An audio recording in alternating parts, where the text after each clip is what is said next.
আমরা ভাবি ভাগ্য সব ঠিক করে দেয়, অথচ অনেক সময় ভাগ্য অপেক্ষা করে আমরা কি সিদ্ধান্ত নিই সেটা দেখার জন্য। একটা সময় আমি ভাবতাম জীবনটা আমার বিরুদ্ধে, কিন্তু একদিন বুঝলাম সমস্যা কখনো শত্রু নয়, আসল শত্রু আমার প্রতিক্রিয়া। সুখ, দুঃখ ও সফলতা সবই আসে আমাদের প্রতিক্রিয়া থেকে, পরিস্থিতি নয়। এই গল্পটা শুধু শোনার জন্যে না, অনুভব করার জন্য। তুমি প্রস্তুত তো?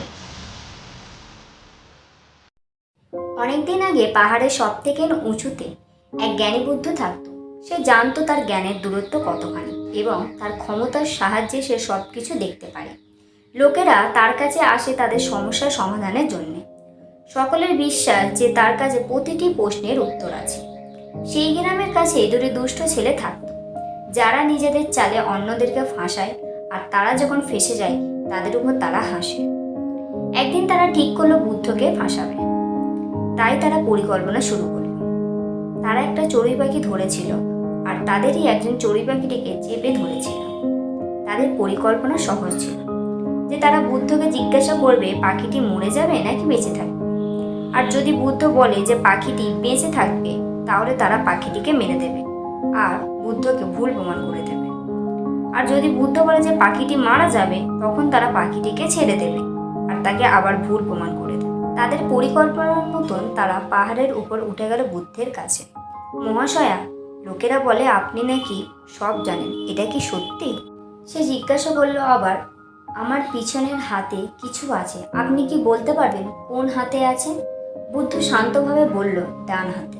ছেলেটা তার হাতটি বার করলো আর হেসে বলল, হ্যাঁ, এটা ঠিক। আবার সে জিজ্ঞাসা করলো যে এখন আমার হাতে কি আছে বলো দেখি।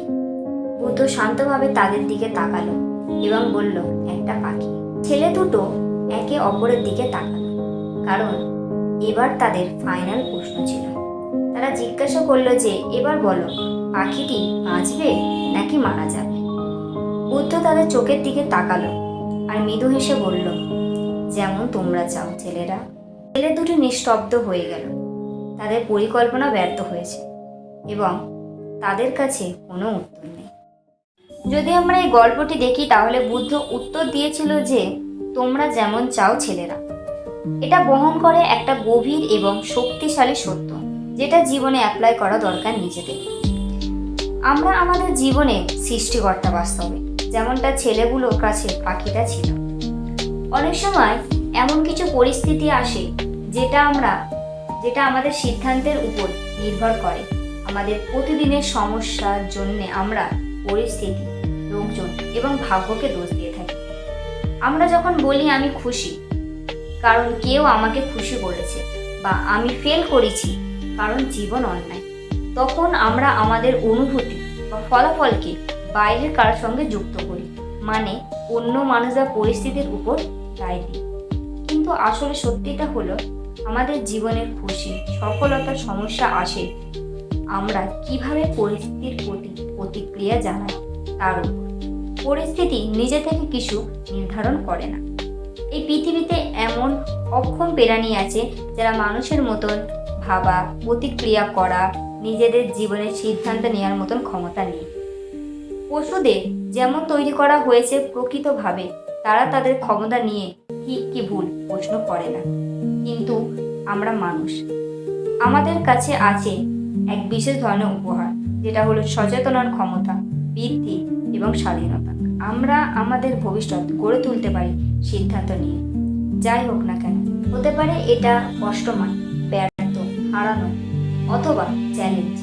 তোমার কাছে সর্বদা দুটি অপশন থাকে, কখনো হার না মেনে সামনের দিকে এগিয়ে যাও। বুদ্ধের উত্তর আমাদের মনে করায় যে আমাদেরকে ধরে রাখতে হবে আমাদের জীবনে স্বপ্ন দেখার ক্ষমতা। যেমন ছেলেগুলোর কাছে পাখিটিকে মেরে দেবে নাকি বেঁচিয়ে রাখবে, আমরা সিদ্ধান্ত নিতে পারি কি ধরনের আমরা জীবন চাই।